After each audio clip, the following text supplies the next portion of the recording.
જય માતાજી મિત્રો, કેમ છો બધા? મજામાં? આપણે પણ મજામાં જ છીએ. અત્યારે બે વાંચી લીધી છે ઘરેથી. તો કાલે આપણા જંગલમાં આગ લાગી ગઈ હતી ને બધામાં, તો એ આ ફોટો જોઈ લો તમે. તો થોડા થોડા કાંટા રહી ગયા, આ ભાગ રહી ગયો છે. આ ભાગમાં આગ લાગે હતી જ નહીં.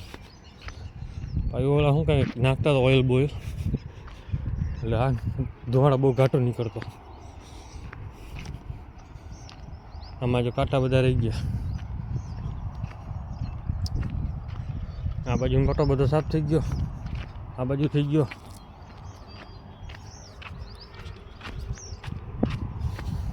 આ બાજુ બધા સાફ થઈ ગયા પટ્ટા. અહીંયા જો આગ લાગી ગઈ આ બાજુના અંદરમાં બધે.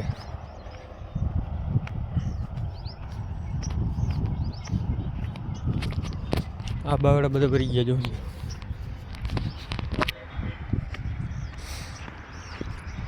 કાંટા બધા ભરી ગયા છે.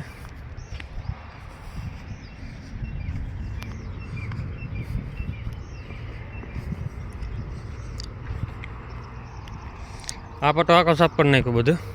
અને આ બાજુનો પટો પણ હે નદી બધું સાફ થઈ ગયો છે. જે લીલા બાવડા છે ને એ બધા રહી ગયા છે. હોકેલા બધા કાંટો ભરી ગયો, થડ થઈ ગયા ચોખ્ખા. એટલે હવે મશીન માનશે નહીં. હવે જેને જોતા હે એ કાપવા આવશે. બાકી તો હવે સાફ થઈ ગયા. તો હજી હાલ ગયા છે જો ધોવાડા નીકળે છે. જંગલમાં આગ તો ભલે લગાડી પણ હજી રહી ગયો. આ ભાગ જો બધા બાવડા ચોખ્ખા થઈ ગયા છે. તો અત્યારે છે ને બેહું બધી ઊભી રહી ગઈ. આપણે અહીંયા સ્ટોપ થઈ ગયો, કેમ કે ખડ થઈ ગયું છે લીલું છમ. અને ડીજે વાગે છે. બડિયારીને ગેર ઊભી રહી ગઈ, કેમ કે આજે બેને ચરવાનો અડપ છે ને. કેમ કે રાતે છૂટી ગયા હતા બે ઢગલામાં ચારી લીધા છે. સામે બધા કાંટા ભરી ગયા. એટલે આમ પવન આવે આમ ગાઈ ગા આવે.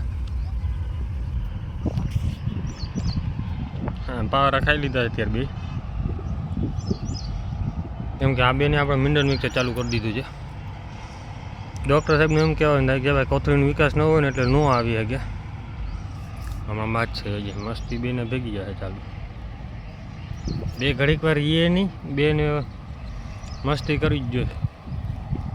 ખોળ ખાવા ટાણે બે ભેગા હોય. જો રતન મારશે જો જો. હવે રતુ રતુ હા હાલો અહીંયા કેમ છે ઘટા કાંઈ બે જોઈ લ્યો. બે ડોક આ બાજુ કરીને બે ભેગી ડોક ઓલી બાજુ લીધી. તો આપણી ભેહું છે ને બધી જતી જતી આમને આવી ગઈ. જ્યાં પેઢીઓ દેખાય ને પીળા પટાજી ઝાડવામાં એ બધા પેઢિયા છે. અને એ બધા શું છે કે પાકી જાય ને એની રીતે પવનના ખરતા જાય. એટલે ભેહું સીધી આવે ને અત્યારે નાસ્તો કરી લઈએ. આમને એમ જાહે બધી ઘૂમરા મારીને પાછી નીકળશે અહીંયા સુધી. તો અત્યારે આપણે હન ખડેલા ને બધા હાંકી લીધા. તો અત્યારે જે બધી હાંકી લીધી છે ને ખડેલી આપણી જે બધી ટોટલ નીકળી ગઈ ઘરે ભાગવા.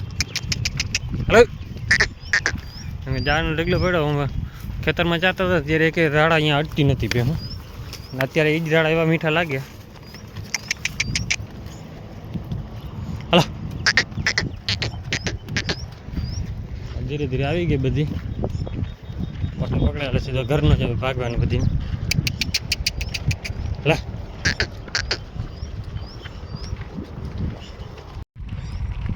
આપણે આ બેન છે ને લગભગ હવે ગાભણ હોય તેવું લાગે છે. કેમ કે હમણાં એવો અંદાજ લાગે દૂધ બારવા માંડી, પાછી આ ઉપર ઉતરવા માંડી છે. આ ગરમીમાં આવી હતી ને ત્યાં આપણે પાડન રાખ્યો હતો ઘરે.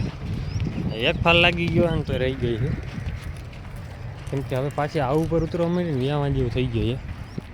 દૂધે બારી ગઈ.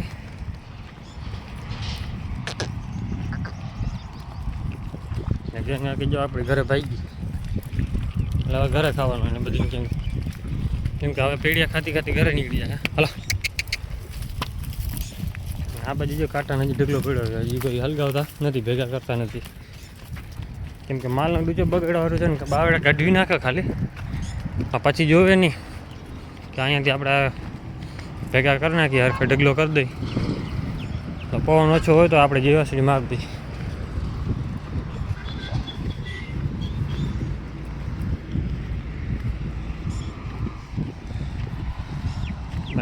સીધો પટ્ટો નીકળે એટલે સીધી ઘરે ભાગશે પીવું. કેમ કે હવે ઓમ શાંતિ છે કે સામે કાંઠે હવે બફારો ન થાય. થોડા ઘણા કાંટા રહ્યા છે કે હવે પોલીસ કેસ કરવા ગયા હતા ને કાલે પોલીસ સ્ટેશન લઈ ગયા હતા. પોલીસવાળા ભાઈ કીધું ભાઈ કેસ ન કરો, ગરીબ માણસ છે તો અમને વાંધો નહોતો. પછી સરપંચ ભાઈ ફરી ગયો હતો, સરપંચ આવ્યું નહીં. જે ગરીબ માણસ છે ને જે કેસ ન કરે એમાં બટકાવી દીધો એને ભાઈને રહી ગયો. કેમ કે નાના છોકરાઓ છે ને ભાઈ આપણે કેસ કરી દઈએ તો આપણે એના જેવા શું મતલબ થયું. કેસ તો કરવાની જરૂર જ હતી થોડીક. કેમ કે ભાઈ કાપતા હોય આપણે એની પહેલાં જે શરૂઆત કરી ને કાપવાની ત્યારે મેં એને પહેલાં કીધું ભાઈ કાપો ભલે તમે બધા કાપી જાજો પણ ઢગલો કાંટાને કરતા જાઓ હરખો એટલે માણા નીકળી જાય કે માલે નીકળી જાય કે તમારે જોતા હોય એવા તમે કાપી લ્યો, ના જોતા હોય ને એમાં ખાલી મશીન મારીને કાંટાને ઢગલો કરી દીધો કે નહીં થાય ભાઈ. તોફાન ફૂલ કરતા એટલે એમ જ ચોખ્ખું કહે કે નહીં થાય ભેગા આમાં જેવા મન પડે એવા કાપીએ. તમારો ઉપાડો મેં વધારે છે મેં જરૂર હતી કેસ કરવાની. દયા ખાઈ ગયા કેમ કે છોકરા નાનકડા હતા ને કેસ કરીને કે જેલમાં જાય તો કોણ ત્યાં પછી એનું થાય. એમાં રહી ગયા લઈ ગયા તો પોલીસ સ્ટેશને પણ પોલીસવાળા ભાઈ જ ના પાડી કે મજૂર માણસ છે આવી ભાઈ કાંટા બધા ભેગા કરી દે ને ઢગલો હરખો કરી દે પછી હલગાવું તો હલગાવે ના હલગાવે તો કાંઈ નહીં તો ભેગો કરી દે ને તો ફાયદો થઈ જાય. કેમ કે માલને હાલને ચાલે હરખો થઈ શકે ને માલને આ ચોમાસે હાલી શકે એની એવી પીડા થાય કેમ કે કાંટો એટલો લાગે ને આખા જંગલમાં જો અમને કાંટા જ ભર્યા પડ્યા છે, બાવડા છે. ભલે તમારે મન પડે એવા કાપી લ્યો એની ના નથી કહેતા કોઈ, પણ કાંટા હરખા પડ્યા ને આપણે ઢગલો ભેગો કરીને હલગાવા થાય. આ તો ઢગલો ક્યાંય જેમ તેમ ઉડાડે ને કહેવા જાય એટલે આપણે કહીએ કે ભાઈ આવી રીતે કરતા જાઓ એટલે આ હામાં થાય કે અમારે મન પડે એમ ઉડાડશું જાઓ. પછી સરપંચારે વાત કરાવી તો અહીંયા સરપંચે કીધું ભેગા કરતા જાય ઢગલો હરખો કે ભેગા થાય નહીં કે અમે જેસીબી ભેગા કરી દઈએ કે કાંઈ વાંધો નહીં. જેસીબીનો ખર્ચો બચાવો તો દીવાસળી મારી દીધી એ જોયું નહીં કે અમે બીજા જઈએ કેમ કે માલને ગરમી બહુ લાગે પછી માલ પણ આખો દી આપણે પાણી ચાલુ જ રાખ્યું હતું પછી અહીંયા માથે કે લૂ એવી લાગતી હતી ને એક તો તપ હતો અને પાછો માથે જતા આવો તો દોડાનો ખાલી તપ લાગતો એટલે બીજી રીતનું એટલે પછી વાંધો એ પડી જાય કે માણસ બચાવવું પડે. માલ ઉપર તો પછી ગરમી લાગે એક તો ગરમી હતી ને એમાં પાછી માથે ડબલ ગરમી માણે હાજર ગયો માણે મરી ગયા એટલે વારો હા તો બાપાને કાંઈ કાંઈ ખેતીમાં લઈ ગયા બાપા નીકળી ગયા વાંધો ના આવ્યો હવે પૂરું થઈ જાય. હા ત્યાં જાઓ ભાગ દોડ કરી દે હવે નીકળી ઘરે સીધા. તો અત્યારે આપણે સાંજે ભેહું છોડી નાખી હતી ઘરે. ભેહુંને આપણે શું છે કે પીડિયા ભાવી ગયા એટલે હવે પૂરું નીકળી ગઈ. એક તો આ બધાને વાર લીધી, એક રહી ગઈ પાડાને બધાને વાર નાખ્યા કેમ કે બાવડા એવા થઈ પડે આપણી આજાડી વધી પડી ઘટી વધારે કાંટા લઈ ગયા બાકી કેમ કે નીકળ્યા એમ જ નથી ક્યાંય. આ સોટા આવે ને ગયા વર્ષે કાપી નાખશું કેમ કે આપણે એક બાવડા કાપશું ને એટલે સામેવાળો બાવડો નીકળી જશે, આ બાવડી કપાઈ જશે એટલે વીઘો એક જગ્યા થઈ જશે. કાપતા ભેગા કરીને ભાઈ હલગાવી દેવાના કેમ કે સામે કાંઠેવાળા હલગાવે ને એના જેવું નહોતું હલગાવાનું કેમ કે આ ઢગલો હોય ને તો હરખો હલકે, પડધારો પડ્યો ને એટલે બધું હલકી જાય ગાય ગા જાય એટલે સામે કાંઠે અહીંયા આ બધી આમ કાપેલા જ છે. મેન વાકે ડીંગા નીકળાય મેં ત્યાંથી એમ થકી રહીએ ભાણા આમને આ જાડી જોઈ લ્યો એક બાવર કાપો ને અમે રિક્ષા અડધો ભરાઈને જ ગયો કેવડો બાવર એક જ થળિયામાં થઈ પડ્યા એમાં પાછા પેઢીએ થાય. જો કે હજી આમાં પાણી જડતું નથી ને આમાં પાણી થોડું થોડું જડતું હોત ને હમાય નહીં એટલો પેઢીઓ થઈ પડે.